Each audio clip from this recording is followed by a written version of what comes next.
Hey everyone, this is Josh Hayward and welcome to episode 23 of 31 Days of Pumpkin. And it's been a lot of fun. Seen lots of great pumpkin brews and we've got another great one for you tonight. This is called The Fear. And it is an Imperial pumpkin ale from Flying Dog Brewery out of Frederick, Maryland, I believe. Yeah, Flying Dog Brewery? Yeah, Flying Dog Brewery. I couldn't remember if it was Flying Dog Brewing Company or Flying Dog Brewery, but this is The Fear by Flying Dog Brewing.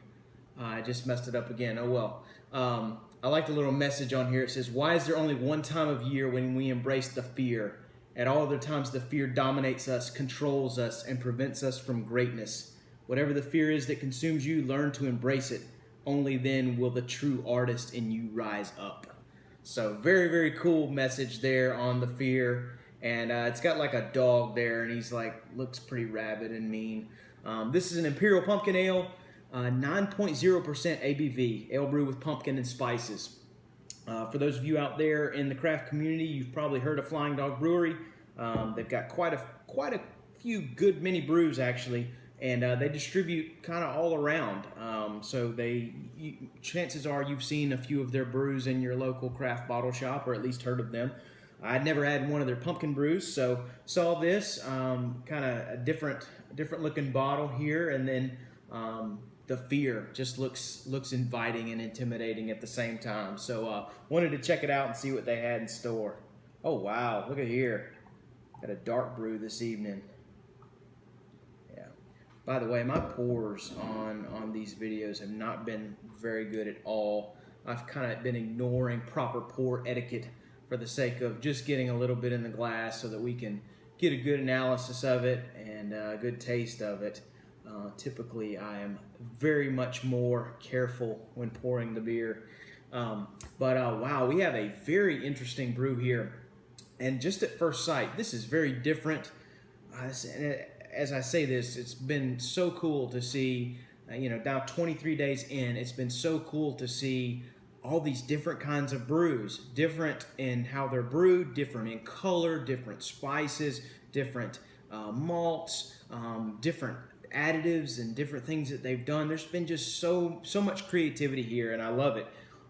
We see Imperial Pumpkin Ale here, and we've probably had 4 of those or 5 of those thus far, and I'm expecting a deep amber, maybe copperish type brew, some type of golden amber, and then we pour it out and we get this brown type color here.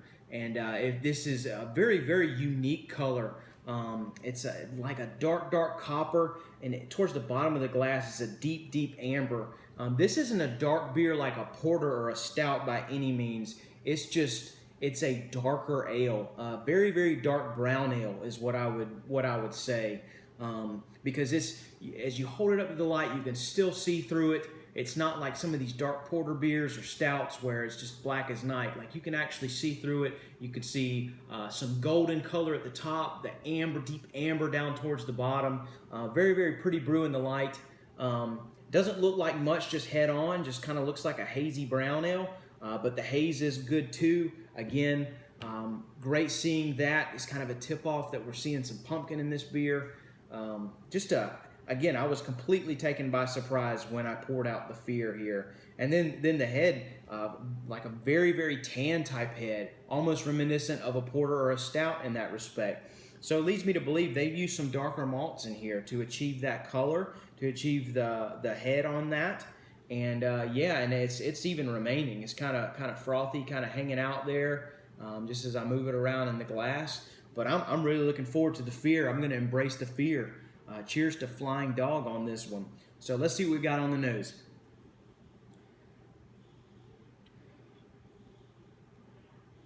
All right, so I'm definitely getting some malty sweetness in this. Think caramel. Think again, kind of a toasted bread. I would even say there's some darker malts in here too. I'm picking up on some of the charred malt type aromas that you might get from some special black malt or some darker roasted malt, where you're getting some of those darker type flavors, darker aromas. Maybe some notes of coffee or espresso there. I'm also getting some sweetness, maybe from some vanilla, kind of another type of sweetness there. Can't say I'm getting much pumpkin, but it's kind of hard to smell pumpkin too. But definitely getting a little bit of spice in there as well. Mainly malty though, but not heavy malt. That's what's so unique about this beer. You see a dark beer and you just think it's just going to be so malty or so heavy on those darker malts. But it's clean, it's fresh, but yet there are still some of those aromas that kind of tip you off. Hey, they use some darker malt in here. So really looking forward to this beer. Looks great. As I hold it up to the light, it's just beautiful looking. The amber and the brown and then the gold at the top. Great looking brew. So cheers to Flying Dog.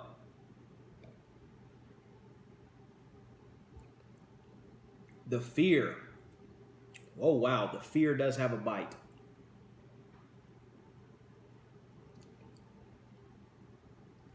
So yeah, interesting brew here. Very interesting brew. One moment.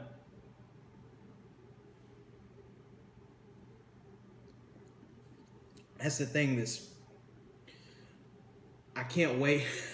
I can't wait till when I'm going back and just tasting regular ales and pale ales and IPAs, because some of these pumpkin beers, these spiced beers, it hits your palate and you think you're tasting something, and then you're just smashed with all these different kinds of flavors. So it's sometimes hard to really discern what you've got, hence my hold one moment. All right, so at first taste, I'm getting some malty sweetness in there, some caramel, maybe some toasted bread, and then I'm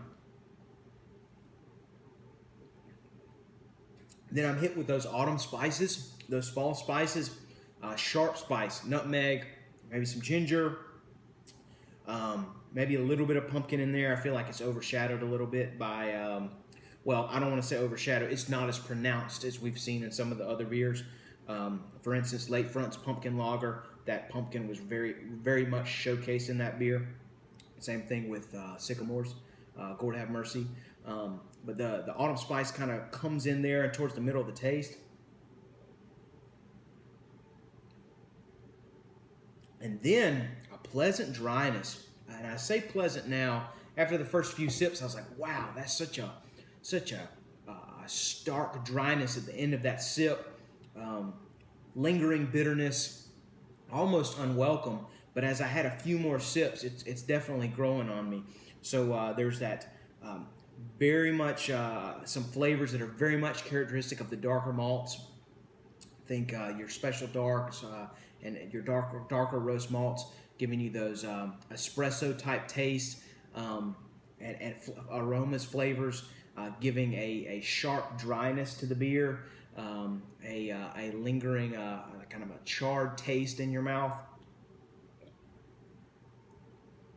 A lot of the flavors that you would expect from a porter beer or a stout, those roasted charred type notes towards the end of the sip. And the neat thing is, those hang out on your palate well after you've swallowed the beer. They kind of linger, almost like some of the very bitter IPAs. That hoppiness, the bitterness that comes from the hops, kind of lingers on your palate after you swallow the beer. I'm very much reminded of that with the darker malts that are used in here. Maybe there's some hops that are attributing to that as well. However, what I'm tasting, it reminds me of like these extra dry stouts and whatnot, that kind of that taste kind of sits on your palate and almost beckons you to take another sip, which I continue to do.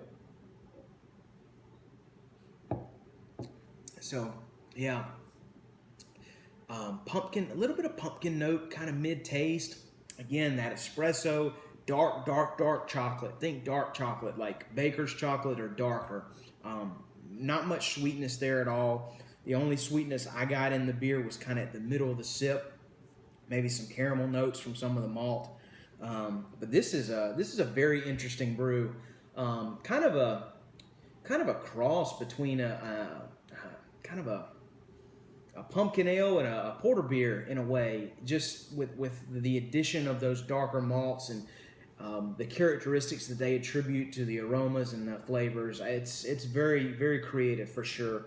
Let's see, 9%. It doesn't feel that heavy actually, which is welcome. We've had some of these heavy beers as of late, heavy on the alcohol, and it just kind of blows you away with just how sharp that alcohol taste is.